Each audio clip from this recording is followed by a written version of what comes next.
Il y a un an, un soldat canadien périssait alors qu'il montait la garde. On s'apprête maintenant à commémorer sa mémoire et des documents révèlent que la GRC aurait eu au moins 3 avertissements sur le risque d'une attaque terroriste. Y aurait-il eu une faille dans le système? Chaque avertissement est pris au sérieux, mais c'est le contexte opérationnel aussi. Parce que, évidemment, si on crie au loup trop souvent, les gens réagissent un peu moins. Et puis chez nous, alors que les députés se retrouvent à nouveau en Chambre, la question qui plane est à quand le dépôt du prochain budget? L'opposition espère qu'il y en aura un. He should decide. He's the premier. The finance minister made it clear that there was going to be a budget before the next election one day, and the next day he flipped around on it.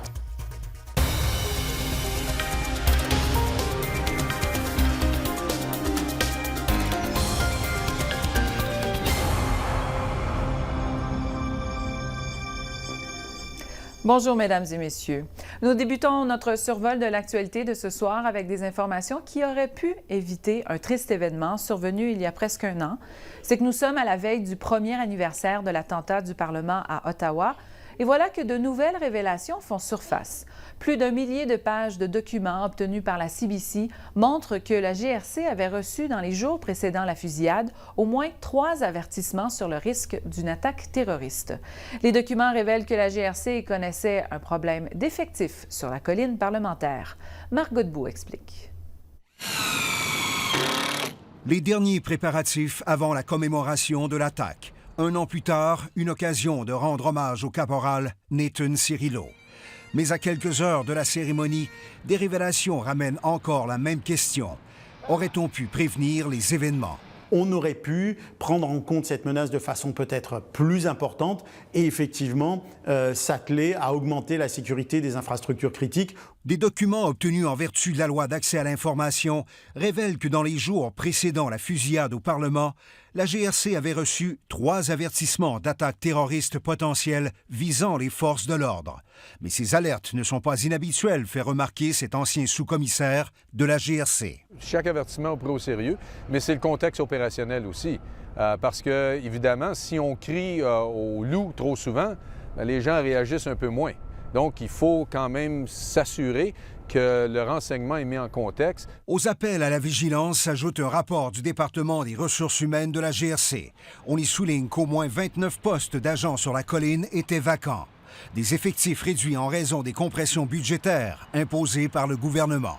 On fait voter des textes de loi qui donnent plus de travail aux policiers, qui donnent plus de contraintes au corps policier, mais en même temps, effectivement, ce qui se voit beaucoup moins dans l'opinion publique, on procède à des coupes ou on redistribue les budgets. En réponse à ces révélations, la GRC indique pourtant qu'aucun poste n'était inoccupé sur la colline du Parlement le jour de l'attaque ou à tout autre moment, que des mesures d'atténuation à court terme avaient été prises pour compenser.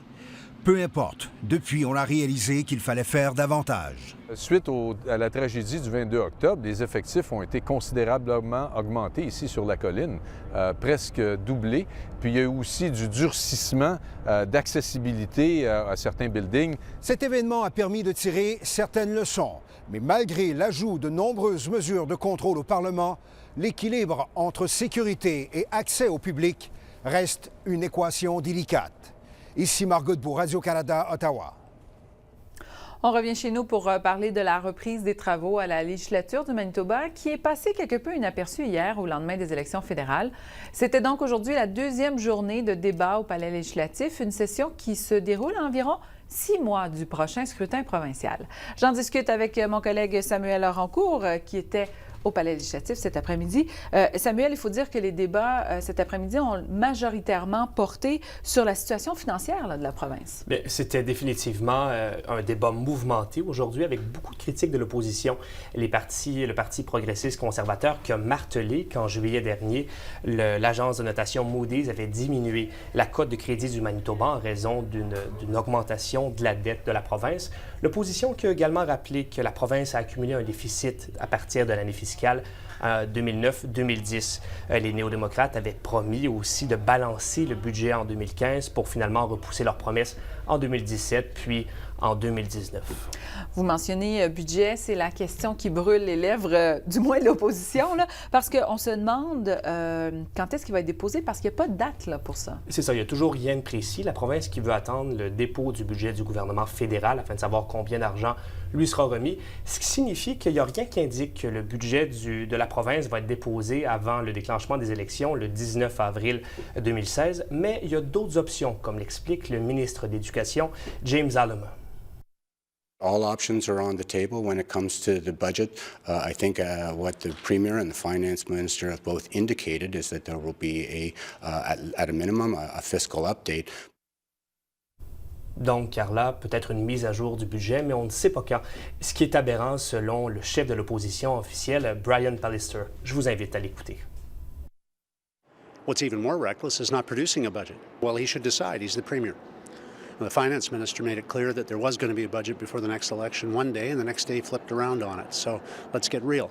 Manitobans deserve to know what the plan is. What's the game plan? The NDP have been in power here for almost 2 decades, and they aren't going to produce a budget? Why are we even talking about this? Of course they have to produce a budget. They have to be accountable to the people of the province and produce a budget.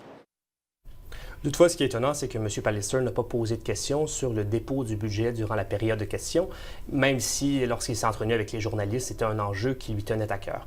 Donc, peut-être que la question de la date du dépôt du budget va être abordée au courant de la semaine. Bon, on l'espère bien, hein? On Tout à l'espère fait. bien. Merci beaucoup, Samuel. Je vous en prie. Retournons du côté du fédéral, puisque Justin Trudeau a promis durant la campagne électorale d'annuler la réforme de l'assurance-emploi s'il était élu. Cette promesse, elle n'est pas passée inaperçue dans l'Atlantique, une région où le travail saisonnier est monnaie courante, ce qui peut peut-être expliquer pourquoi les libéraux ont raflé tous les sièges là-bas lundi soir. Voici François Vigneault. Durant la campagne, le chef du Parti libéral a promis de bonifier le programme d'assurance-emploi. Il suggérait, entre autres, que le temps d'attente pour des prestations passe de 2 à 1 semaine et promettait l'élimination de la pénalité pour les nouveaux travailleurs. Si dans une région, on a une limite de 420 heures d'éligibilité, ce qu'on retrouve parfois autour d'ici, un nouveau travailleur aura à qualifier en faisant ces mêmes 420 heures-là. Le candidat libéral élu dans Acadie-Bathurst a rappelé la promesse de son parti le soir de sa victoire. Dans nos engagements, nous avons dit que nous allons régler le dossier de l'assurance-emploi et nous allons le régler. Chez les électeurs, on a bien entendu la promesse des libéraux. Pour la région Acadie-Bathurst, c'est certain que la question chômage, avec les travails saisonniers, des industries qui ferment à l'occasion, ça devient important. Parce qu'on est beaucoup de saisonniers dans notre province, puis je trouve que c'est pas mal important qu'ils tiennent leurs promesses. Et les semaines d'attente, ça, c'est bien important que... C'est bien important que si les réduisons, que ce serait meilleur pour nous autres, les saisonniers. Et puis les promesses que les gens veulent, c'est de l'action. L'ancien député d'Acadie-Bathurst a fait de l'assurance-emploi son principal cheval de bataille durant son règne de 18 ans. Yvon Godin dit que les libéraux ont eu plusieurs occasions dans le passé d'améliorer le programme. Il estime que cette fois-ci, ils doivent tenir parole. Moi, je vais faire certain que d'ici à la prochaine élection, que s'ils n'ont pas tenu leurs promesses, c'est garanti que ça va être amené sur le tapis, puis il y a quelqu'un qui va le ramener. C'est garanti que même les travailleurs n'accepteront pas que cette promesse-là, cette fois-ci, n'est pas tenue. Point de vue partagé par ce militant qui a organisé des manifestations contre la réforme du gouvernement Harper. On va garder sérieusement pour retourner dans la rue si il ne garde pas ses promesses. Les chômeurs devront néanmoins faire preuve de patience puisque les changements proposés par les libéraux n'entreraient en vigueur qu'en 2017. Ici François Vigneault, Radio-Canada, Bathurst. À l'international maintenant, le président de la Syrie est de retour à Damas après une visite surprise à Moscou où il a remercié son homologue russe de son aide militaire. C'était la première visite à l'étranger de Bachar al-Assad depuis le début de la guerre civile en 2011. Bachar al-Assad et Vladimir Poutine ont aussi parlé de la future transition politique dans le pays. Après cette visite, Moscou a d'ailleurs annoncé une rencontre à Vienne vendredi avec les États-Unis, l'Arabie saoudite et la Turquie, 3 opposants au régime de Damas. On s'arrête au retour de la pause. D'autres nouvelles, entre autres sur les dossiers des bureaux bilingues. On vous revient tout de suite.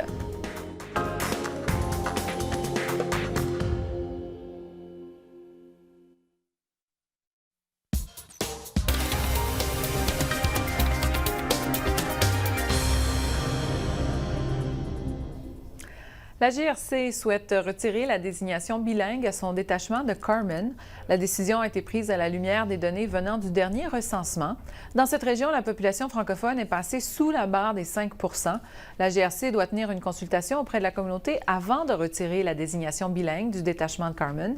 Le PDG de la Société franco-manitobaine est déçu. Pour lui, c'est une question de vitalité communautaire. Les services au public, premièrement, au niveau des francophones, c'est quelque chose qui est très important. C'est de pouvoir se faire servir en français. C'est important pour nos communautés.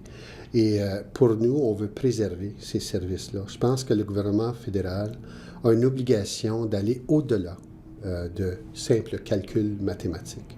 Ils doivent aller et regarder comment est-ce qu'on peut appuyer la communauté. Pas poser des gestes qui vont faire en sorte qu'on va reculer, mais poser des gestes qui vont faire en sorte qu'on va continuer à avancer. Il faut dire qu'une consultation publique sous forme d'un forum aura lieu d'ailleurs le 27 octobre, mais la décision finale reviendra ensuite au fédéral. Et puis, la SFM tente aussi de faire avancer le dossier de la désignation bilingue du bureau de poste de Saint-Norbert, désignation qui est en suspens jusqu'en septembre 2016 selon la SFM. La SFM a donc entamé une démarche de consultation pour élaborer un argumentaire en faveur du statut bilingue de ce bureau, en mettant de l'avant la vitalité de la communauté, encore une fois. La SFM espère que le fédéral fasse une consultation en bonne et due forme. Rappelons que Poste Canada comptait retirer la désignation bilingue d'une dizaine de comptoirs postaux au pays, dont celui du quartier Saint-Norbert. Depuis le mois de janvier, nous vous présentons des portraits mensuels de gens qui font une différence dans leur communauté. Pour le mois d'octobre, c'est à l'organisme Flavie Laurent que nous avons découvert une femme qui a presque fait carrière dans le bénévolat. Gisèle Baudry est notre bénévole en vedette ce mois-ci. Notre vidéojournaliste Denis Chamberlain est allé la rencontrer, mais avant la présentation de celui qui a proposé la candidature de Gisèle Baudry. Bonjour, je m'appelle Christian Baudry et puis je présente la bénévole du mois, Gisèle Baudry. C'est ma mère. Je la présente parce que, premièrement, pour le dire, une façon de lui dire « je t'aime » pour toutes les choses qu'elle m'a montrées dans la vie, la façon qu'elle aide discrètement et aussi pour souligner justement les bénévoles discrets qui n'osent pas souligner leur présence. Et moi, je trouve que c'est une bonne chose qu'on les présente.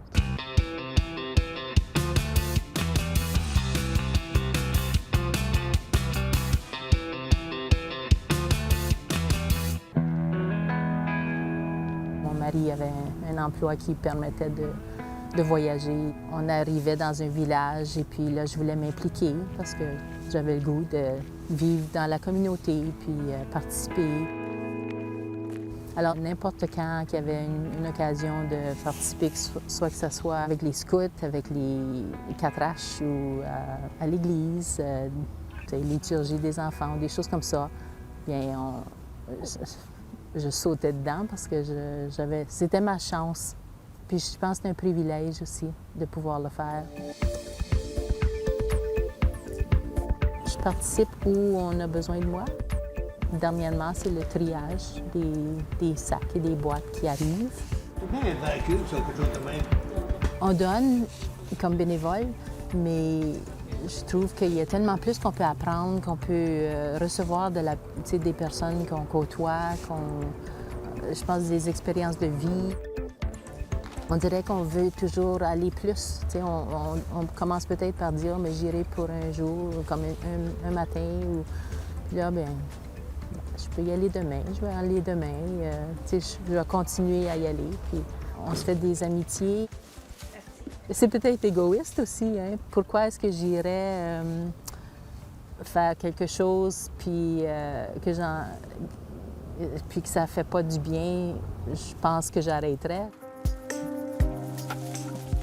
Des fois, c'est une petite chose qui juste des petits gestes, des petites paroles, des paroles de d'autres qui nous touchent. Ça fait chaud au cœur. Quelqu'un qui dit « On est bien content que vous soyez là ». J'ai du temps à offrir, alors je l'offre. Vous pensez continuer à faire ça pour longtemps? Bien, si je peux, oui. Je vois qu'il y a des dames qui sont dans les années 80 puis ils le font. Alors je me dis, si Si je peux me rendre là, j'aimerais bien ça. Continuer.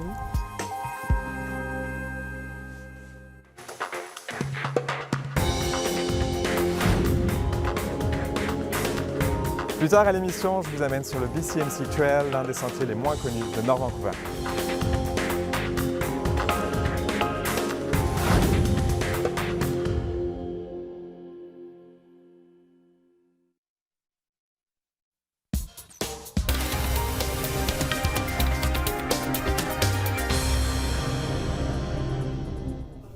Nous avons maintenant un nouveau segment de Battre les sentiers. On s'en va en Colombie-Britannique.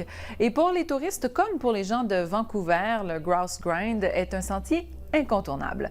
Mais saviez-vous que parallèlement à ce sentier se trouve le sentier du British Columbia Mountaineering Club, un sentier offrant plein de défis dans un environnement naturel et loin de la foule. Jérémy Aubert de Alta Expédition nous raconte l'histoire de ce sentier.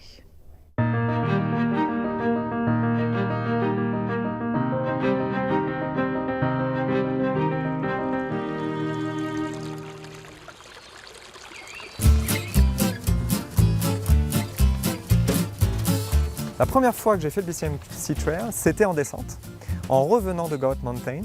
Et j'ai découvert ce sentier-là parce que je ne voulais pas prendre la gondole, j'avais encore envie de marcher et je me suis retrouvé dans ce sentier sauvage, parallèle au Grouse Grind, une belle découverte, quasi personne sur le sentier, donc c'était un vrai plaisir. Alors la piste BCMC a été créée par le British Columbia Mountaineering Club et qui a été créée en 1907. Leur objectif, c'était de partir à la découverte des montagnes de la région de Vancouver.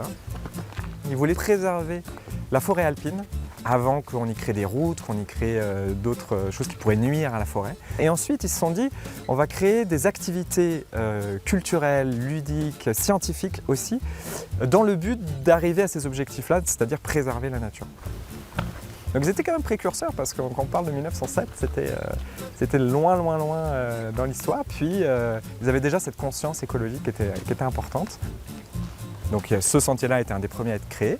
C'était la voie d'accès pour les randonneurs vers toutes les autres montagnes un peu plus loin sur le North Shore.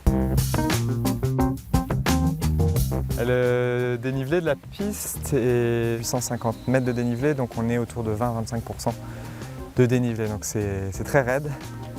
Quelqu'un qui n'a pas l'habitude de faire de la randonnée risque de se retrouver à bout de souffle au milieu de la montagne, puis là ça peut poser problème. Il y a notamment un ultramarathonien, Gary Robbins. Lui, pour s'entraîner, et encore au tout début de saison, il va faire cette piste-là 5 fois aller-retour. Nous, on va monter à peu près en 1h30. Lui, il la monte en 40 minutes. Le BCMC est beaucoup moins connu que le Grouse Grind. Donc on se retrouve quasiment tout seul. Vous allez croiser peut-être 3-4 personnes dans votre ascension. C'est un sentier qui est plus naturel, qui a été moins entretenu. On n'a pas des marches comme on peut trouver sur le Grouse Grind. Un avantage aussi, c'est que vous pouvez faire cette ascension toute l'année, alors que le Grouse Grind est fermé l'hiver. Donc en raquette, ça peut être une très belle balade à faire également. Et on rejoint l'arrivée du Grouse Grind, juste ici. Et aujourd'hui, je remonte ce sentier-là volontiers pour aller toujours faire de la randonnée ou pour me chercher un défi physique loin de la foule que peut avoir le Grouse Grind.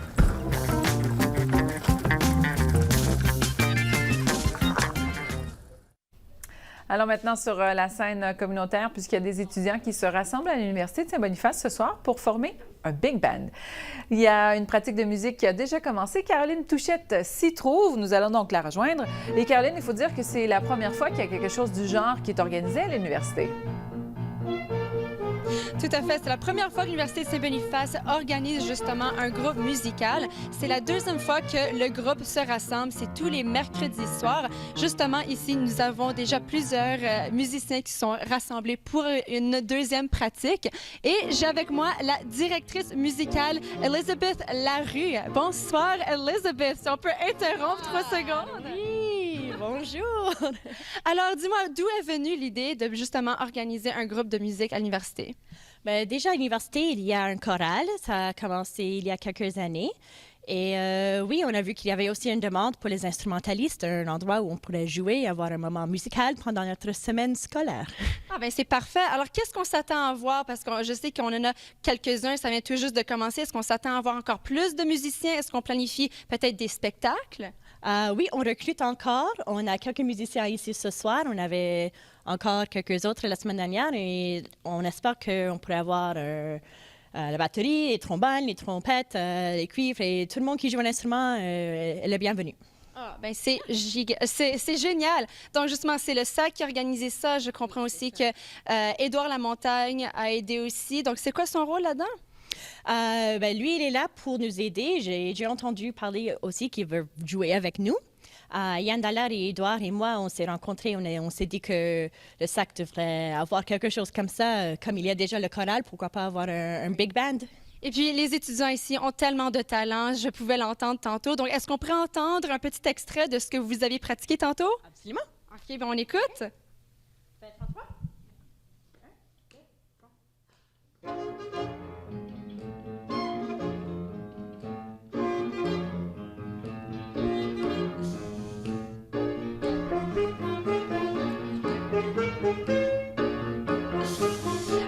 Voilà, donc on espère avoir d'autres musiciens qui vont venir ce soir. Carla, on retourne chez vous.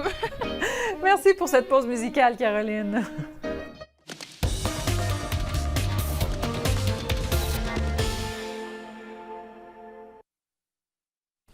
Alors, on s'énerve. Parce que les Jays sont encore en train de jouer, là. Non, le vient match juste de se terminer. Voilà. Exactement. Voilà. Moi, je lis des nouvelles depuis tout à l'heure. Exactement. Est-ce qu'ils ont gagné? Écoutez, de belle victoire de 7-1, ce qui fait en sorte que les Jays, évidemment, ont évité l'affront de se faire éliminer devant leurs supporters. Et tout ça a commencé en deuxième manche alors que Chris Colabello a fait résonner son bâton, un circuit en solo d'un point qui donnait les devants à ce moment-là 1-0 aux Blue Jays. Et par la suite, les Torontois ont récidivé en marquant 4 points, notamment en sixième manche, sur le double du joueur d'Inter, Troy Tulowitzki. Le lanceur partant, Marco Estrada, a été excellent. Il a accordé 4 coups sûrs en 7 manches et 2 tiers de travail. Ce qui veut dire que la série se transporte maintenant du côté du Kansas City. Les Royals mènent toujours cette série-là 3-2. Le prochain match vendredi à compter de 19h. Et vous savez, Carla, hier, je vous parlais de volleyball du côté de l'île des Chênes. Vous savez, les rois du collège régional Gabriel Roy, cette année, connaissent beaucoup de succès chez garçons et filles varsity. Les deux occupent le premier rang du classement des meilleures équipes de la province. Du côté des varsity aussi, ça va bien, autant gars et filles. Et on veut savoir, en fait, qu'est-ce qui explique ce succès cette année? Bien, nous avons posé la question au personnel d'entraîneur de l'école. Les honneurs s'accumulent à un rythme effréné cette année et l'espace pour accueillir toutes ces plaques et trophées commence à manquer. On est quand même une école qui est reconnue à travers le Manitoba comme étant une école de volleyball. Des succès qui ne datent pas d'hier. Cette saison, tout va pour le mieux pour les rois du collège régional Gabriel Roy. Depuis septembre, les équipes varsity et junior varsity ont remporté au total 6 championnats, 4 chez les garçons et 2 chez les filles. Des résultats impressionnants, mais qui ne surprennent pas le personnel d'entraîneur de l'établissement. C'est pas surprenant parce qu'on travaille très fort ici. Ça me surprend pas qu'on est coté dans le top 10, juste à force de se faire pousser à chaque fois dans les matchs. De pratiquer aussi fort pour être compétitif. Le collège Gabriel Roy compte 11 entraîneurs uniquement pour le volleyball. Tous s'accordent pour dire que l'ardeur s'avère un ingrédient important dans la recette du succès. Roger Vermette l'a constaté lors de son arrivée au collège il y a 11 ans. Je pensais que j'étais passionné, mais j'ai vu en entraînant avec Michel qu'il faut plus que la passion, il faut l'éthique de travail aussi. Michel Lavergne est membre du programme de volleyball depuis maintenant 2 décennies. Ce qu'il souhaite, a priori, c'est l'engagement de ses joueurs. Et le volleyball, c'est pas quelque chose où les jeunes arrivent déjà préparés. C'est ça le sport. Comme les jeunes peuvent arriver déjà des bons joueurs de basketball, là, tu les mets en équipe. Le volleyball, ils arrivent avec rien. Donc, il faut construire ce que j'aime. On construit tout ici, chez nous. Puis tu peux prendre des raccourcis. Il y a certaines équipes qui prennent ces raccourcis-là et qui vont peut-être gagner à court terme. Mais nous, on voulait leur apprendre le jeu, la tactique, toute la philosophie de la défense, puis apprendre à attaquer, puis varier les attaques. L'objectif cette année est de remporter une bannière de championnat provincial. La dernière fois qu'une des équipes du collège a réalisé cet exploit, c'était en 2012. Et bonne nouvelle également, Carla, pour ceux qui aiment les Jeux olympiques. Ils seront diffusés sur les ondes de Radio-Canada CBC jusqu'en 2024. Ça a été annoncé ce matin. Excellent. Merci beaucoup, Pierre-Gabriel.